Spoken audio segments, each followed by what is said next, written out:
Greetings, my fellow freedom low sovereign thinkers. This is LL3's newest podcast.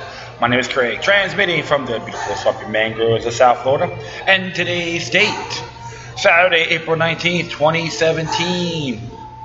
Yeah, I have a niece I haven't seen in years. Looks like she's going to condemn me because of one-way, one-dimensional perspective. Mind controlled, as usual. But I wish her a happy 29th birthday.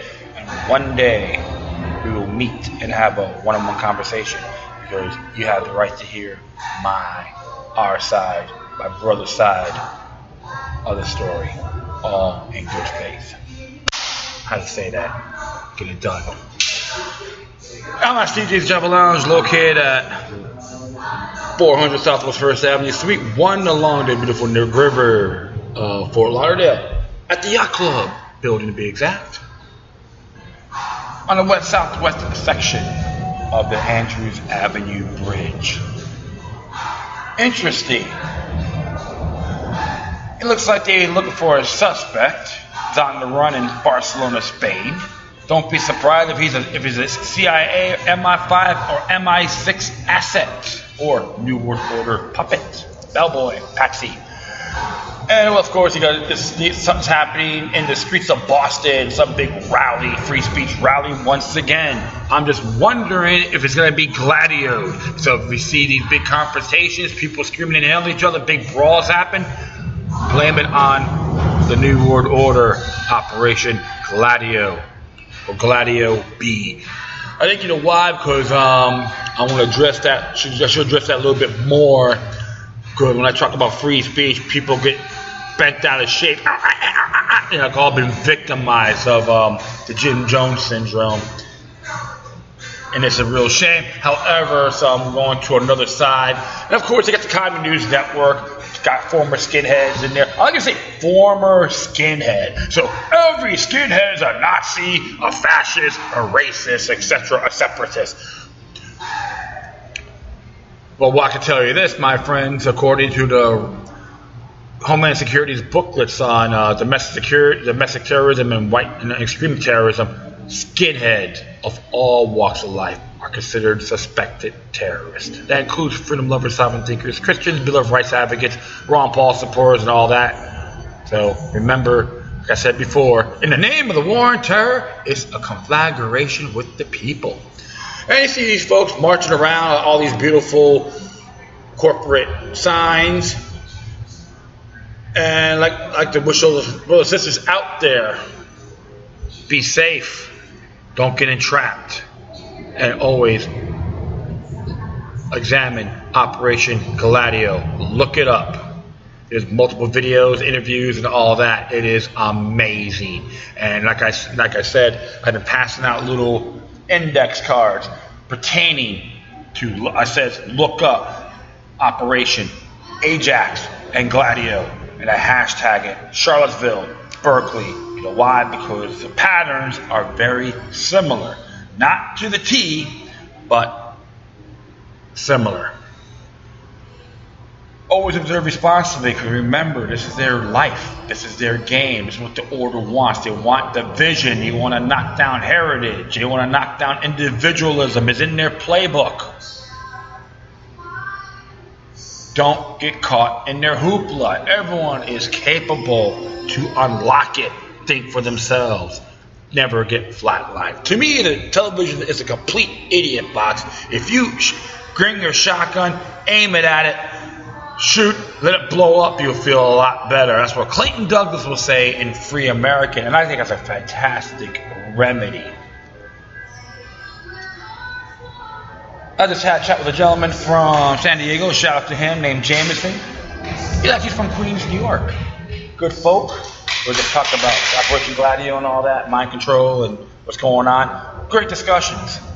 If you want to end racism or preserve race, improve race relations, don't rely on the state. Do it yourselves. Talk to each other. Have articulate conversations. Everyone's intelligent. We're not a bunch of dummies. We're not superior to others. Heritage is important. People think Aryans mean Nazis, and it doesn't. It means noblemen, because if you look at actually take the initiative on looking at it, the Aryan group folks They're from the Caucasus Mountains, northern India, no, to Iran, northern India. They said over to Tibet, some to Japan. Beautiful folks too, in those tribes. Beautiful looking people. I think that's what's really cool. So, like I said, my friends, you guys gotta, everyone could take the initiative. You can be your own spiritual activist. That's what's gotta be done. Don't let passion supersede logic. I know I repeat myself, but for those newcomers, absolutely. All right, so actually what I'm gonna be doing, it's like one thing today. I'm just in that mood, and it's a News Buzz exclusive. So if you want the actual content documentation, you gotta be a member. And don't worry, it's like $60, $60, $70 for the year at least, or monthly payments. Trust me, that's minimum. Trust me, you won't regret it. It's great work. Kurt Nemo from he used to be with Infowars. Now he's with Another Day in the Empire. He's working with them. So there's John Whitehead from the Rutherford Institute on your constitutional natural born rights for civil liberties. We have Sibel Edmonds, we have Ciro and the Professor Cernovich. Hopefully I pronounced his name correctly. It's funny because he may sound like a square to folks. Yeah, I'm not putting him down, but he's very good, fantastic stuff. And Mr. Lee from China Watch, you'd be amazed what you can learn, because it's not partisan bias by any means. No political parties, no corporate sugar daddies. It's people, folks like you and I, donate money to them that make it happen, and we can really be victorious in this information war, and it is happening. Even with all these distractions and all this propaganda, like the Southern Poverty Law Center, the Cia Brooks. When it comes to division and hatred, that's their business. However, they are right about Jason Kessler being an imposter. I can't argue with that. Hi, I'm a plant. I may be Soros' bellboy, but I will make sure I'll say white pride and that so I can sucker all you guys in. Heritage is good. Remember that, folks. We should all study our heritage, all walks of life. A lot of folks, too many people in the world want to strip it away from us, regardless where you're from. It has happened for millenniums, or thousands of years. We can all stop it. Tearing down stuff, blaming people for who they are, it's still opening up the same wound. You wouldn't let it heal.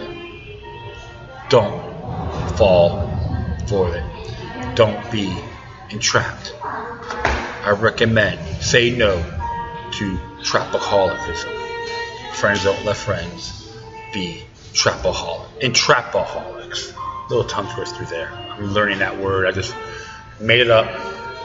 Don't sweat it.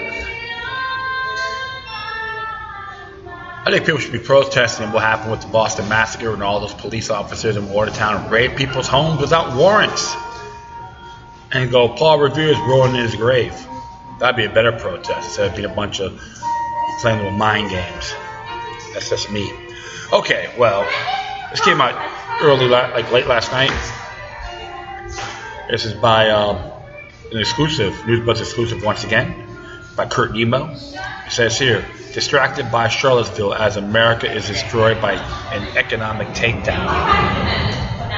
As it reads here, once again, the established media has taken us down to a diversionary path. The tragedy of Charlottesville, where two factions of the political spectrum clash with deadly consequences, has dominated the headlines. President Donald Trump has been transferred as responsible, while former President Obama is hailed. In a tweet he sent out, a regurgitation of a quote from Nelson Mandela has become the most liked tweet in Twitter history. And I've seen it. Please. People should send him sitting on a toilet or seeing drones killing people with him laughing. Come on, folks. Get a grip. And endless serious stories, from the hype threat of North Korea to the opioid crisis and the ongoing culture war, dominate the news cycle, while the nation slowly is yet steadily disintegrates. The one guaranteed source of doom is our broken financial system, writes Charles Hugh Smith. Anyone who thinks our toxic financial system is stable is delusional. Smith rightly points out the crisis hyped by the establishment media are not causes of discord. They are symptoms of the inevitable consequences of a toxic financial system that has broken our economy, our system, our governance, and our society. He places the blame for this on the financial class, the top 100 of 1% that does not create wealth and prosperity for society as a whole, or invent and manufacture products and commodities beneficial to society, but rather dealers in the risk-based assets such as mortgages and student loans and spread the risk throughout the economy. This is only possible in a financialized economy in which the finance has become increasingly detached from the real-world economy, he writes. So it's more of a phantom. That's what the central banks, the Federal Reserve, World Bank, IMF are really good at. And to you Karl Marx worshippers, your mentor climaxes on central banking. Communist Manifesto, look it up. Real-world industries in America have been systematically stripped, mined, and sent to the third world. In 1950, the manufacturing industry represented 30% of the GDP. In 2010, that number was 10%. The finance industry swelled as the economy weakened. This portion of growth of the finance diverted income from labor to capital. Wall Street profits rose from less than 10% in 1982 to 40% of all corporate profits by 2003, notes Mike Collins. The financial class has moved away from investing in product development and technology to shuffling money around for short-term monetary gain. This frenzied financialization has resulted in deepening economic inequality by shifting larger shares of national wealth into the hands of the elite. The situation is exacerbated by a corporate sector that values immediate return to shareholders over the quality of products and longer-term profits. The establishment media owned by the financial class has downplayed and ignored this perilous situation. Thus, keeping the financial class has downplayed and ignored this perilous situation, and thus keeping many Americans in the dark. As of 2014, a mere 5% of Americans considered inequality a major problem. Remarkably, despite the glaring signs that abound, many Americans continue to believe in what might be considered a modernized spin on the Horatio Alger myth, the optimistic trajectory from rags to riches. According to Pew Research, most Americans believe the economic system unfairly favors the wealthy, but 60% of most people make it if they're willing to work hard. Distortion of economic reality is pushed by a political class unwritten by the bankers.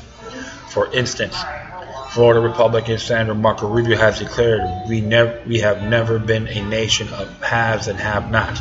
We are a nation of haves and soon-to-haves, of people who have made it and people who will make it, and that's who we need to remain.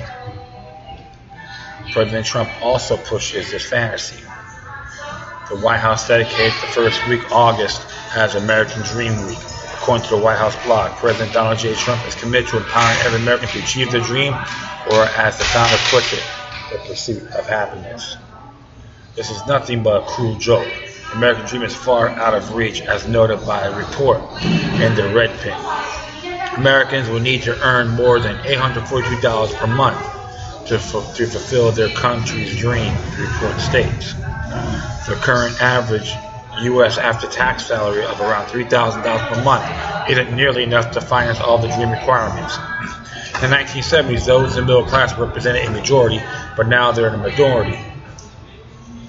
Nationwide, the median income of U.S. households in 2014 stood at 8% less than in 1999, and reminded that the economy has yet to fully recover from the great effects of the Great Recession of 2007 to 2009. reports Pew Research said. Blames for the so-called Great Recession is pinned by the supreme mortgage crisis, when in fact it should be blamed primarily on the monetary policy of the Federal Reserve and the destructive behavior of the financial class. I agree with that. The recession that now lingers with devastating repercussion is a result of fall in nominal GDP, which counts the total value of all goods and services produced in the United States. As noted above, the financial class is not interested in creating goods and services, but rather financial instruments in the form of derivatives, synthetic collateralized debt, obligations, and credit default swaps, in essence. Financial weapons of mass destruction, as coined by the billionaire Warren Buffett. In order to distract us from the pending economic doom and draw our attention away from the culprits, the financial and global elite, the establishment has highlighted absurd political sideshows to divide us. In a reaction to Charlottesville, Michael Krieger writes, Neonazis and Antifa didn't destroy the middle class. They didn't start an unnecessary barbaric war in Iraq either. Neither of these groups jacked up prescription drugs, nor they poison your water or food supply. Oligarchs and their political minions do that. Violent Americans dressing up in Halloween costumes aren't real threats. Oligarchs are, but the corporate media doesn't want to talk about it. This is precisely why they focus so heavily on clueless protesters and counter-protesters punching each other. It benefits the true power structure in America. See? You say it right here. When you don't pay attention, if you're gonna get into these confrontations, you're part of the division and you're being ruled. The global elite has turned political division into a finely honed weapon. It has long specialized in demonizing political groups and individuals opposed to the rule of bankers and corporations as dangerous and violent extremists. The surveillance state and its private sector accessories are not dedicated to preventing Islamic terrorists from destroying America. They are tasked with making sure there is no viable political alternative to their authoritarian rule. The revelations of Operation Gladio and COINTELPRO reveal how the state will use violence, either directly created or by exploiting existing political violence to move a populace toward acceptance of a police state. The case of white supremacist radio talk show host Hal Turner, who worked undercover as an FBI provocateur, demonstrates how the state stage manages division and violence to achieve the preferred political outcome.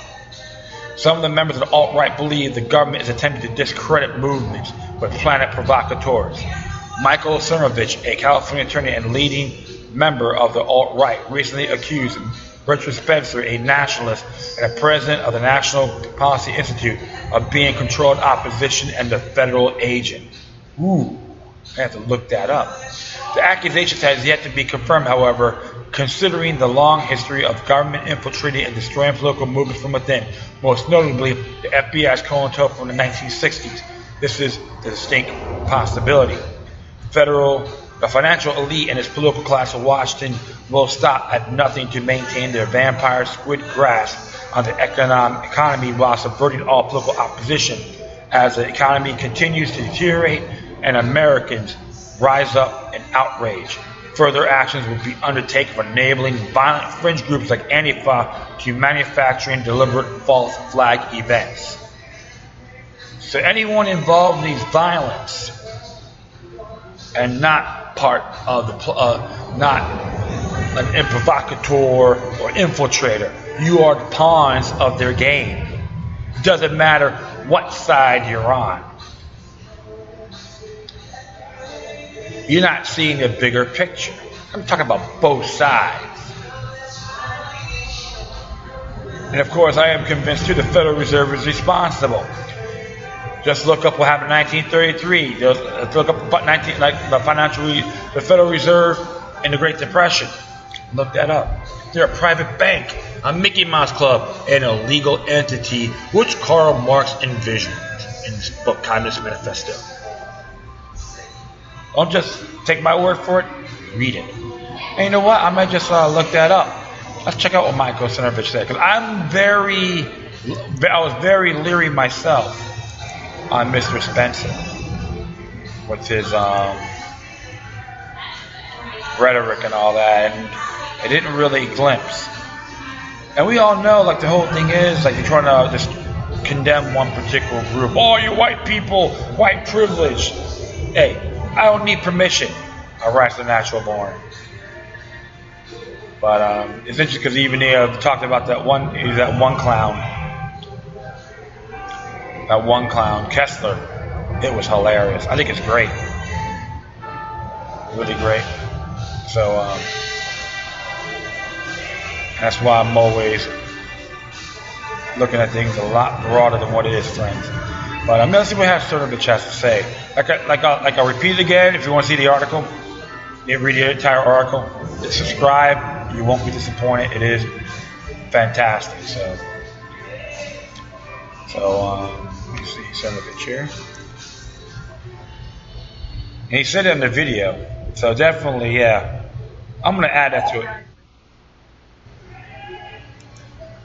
You know what? I'm gonna add that to the memo so you folks can check it out yourselves. So that's okay. And just add that to it. And that is really it.